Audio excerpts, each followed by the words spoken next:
So back when we were talking about the parabola, we talked about a parabola rotated in 3 dimensions about its axis of symmetry, and it would create a paraboloid. We can do something very similar with hyperbolas and create a hyperboloid. Now, we actually do see these in the real world. So you have a hyperbola kind of like this guy, and you rotate that about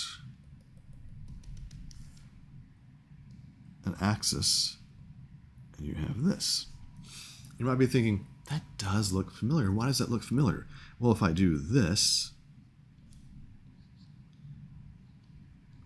oh, a nuclear power plant. Special. Ooh, let me do this. Let me do some steam there, right? Okay, so these are the cooling towers for a nuclear power plant, and they are in the shape of a hyperboloid, so a 3-dimensional version of a hyperbola. So we're going to answer some fun questions about this. So suppose that the diameter of the base is 360 feet. And the diameter at the narrowest spot right here is 220 feet. And this just happens to be a distance of 300 feet above the ground. Now, we also have that the total height of this cooling tower is 550 feet. The question posing to you is, what is this diameter? I guess maybe these steam lines are really question mark lines. What is the diameter at the top there? So here's how we make our life easy. So we did this with the ellipse, and we did this with the parabolas as well. Let the center be the origin of your x-axis, of your xy plane. So if I were to do that, kind of translating this stuff over here, so here's my x-axis, here's my y-axis. My center is right there. 200 feet across, or 220 feet across this means that if I go over here to 110, or I go to the left to negative 110, those will be my vertices. And so I end up drawing my hyperbola like this.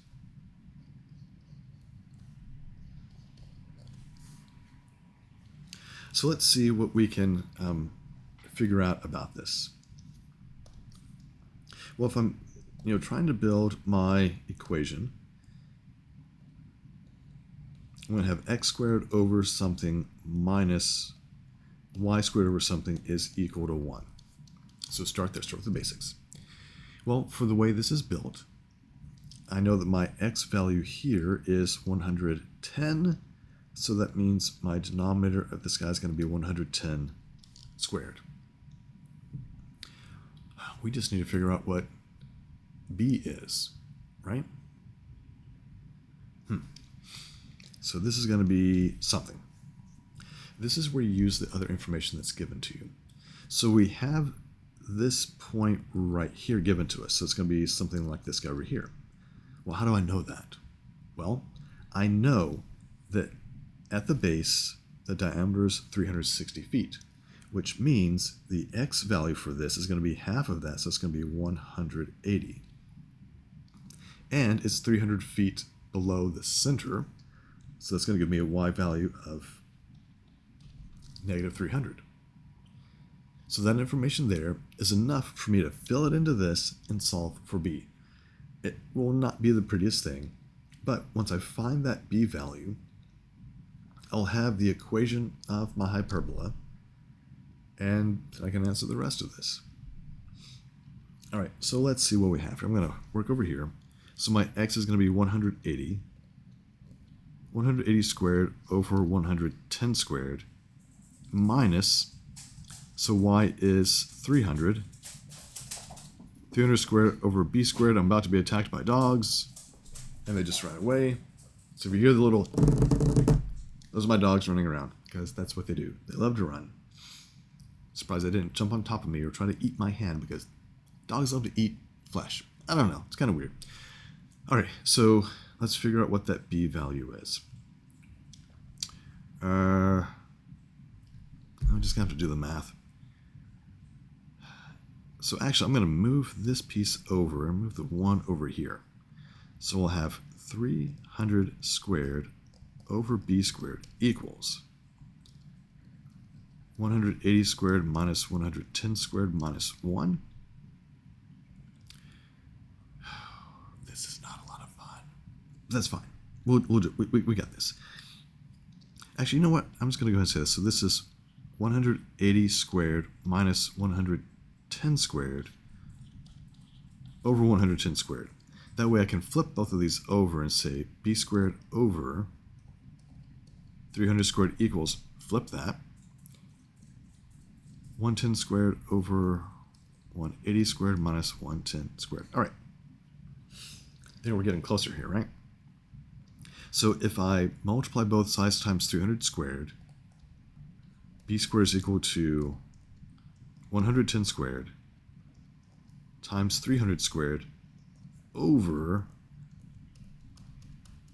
all of this, which means b is equal to the square root of all this. Well, I'm not saying that I'm going to cheat or anything, because I'm certainly not, but I am going to go to the calculator for this. Oh, excuse me. So let me bring back my calculator, and we're going to clear this puppy out. I don't need all that stuff. So I want to do the square root of, 110 squared times 300 squared divided by, so I've got to make sure I'm careful. I've got to use parentheses here because I have to do the 180 squared minus 110 squared. All right, so b is approximately 231.6. All right, so let's see how that works out for us. So that means my equation is x squared over 110 squared minus y squared over about 231.6 squared equals 1. All right, so the big question here at the end is to figure out how big is the opening at the top. In other words, we've got to finish talking about the ordered pair. So if this is a total distance of 550 feet, that means from this transverse axis, you are going to be up here at this point. So the y value up here is going to be 250. We just need to figure out what is the x value, because we need to find out that horizontal value, double that, and that's going to be the width. Now, we do know something here. Because of symmetry, because we're not going up a full 300, we know it's going to be less than 180, right? All right, so we just need to use our equation down here, where are we?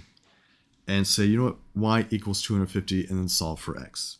All right, so x squared over all of this minus 250 squared over 231.6 squared equals 1. So let's move this to the other side and multiply times 110 squared. So x squared is equal to 1 plus 250 squared over 231.6 squared. Multiply all of that times 110 squared. And then we have to take the square root. Now, I'm going to take this number that I have in my calculator, and we're going to go ahead and store this into the variable button to make it nice and easy. So I want to do the square root of, got to put parentheses here, 1 plus 250 squared divided by, I'm going to grab that last guy and square him, close parentheses, times 110 squared. All right, so we get that x, that x is approximately 161.9, but that's only going to be, back up here, it's only going to be halfway across, right? So if I multiply this times 2, it's back over here, times 2, we can find that the width is about 323.7. I think we're talking about feet. Yeah, 323.7 feet across. And as you scroll back up here, that is definitely less than the 360. So all these numbers match up. The tough part is dealing with these weird decimals. But once you have your equation, once you have this guy right here, you can answer everything else, because once you know what x, you can find the y. If you know y, you can find x. And then having the picture is super helpful, because knowing my picture and knowing that this is 161.9, that's just the distance right here. Double that to get the full distance across, and you're good to go.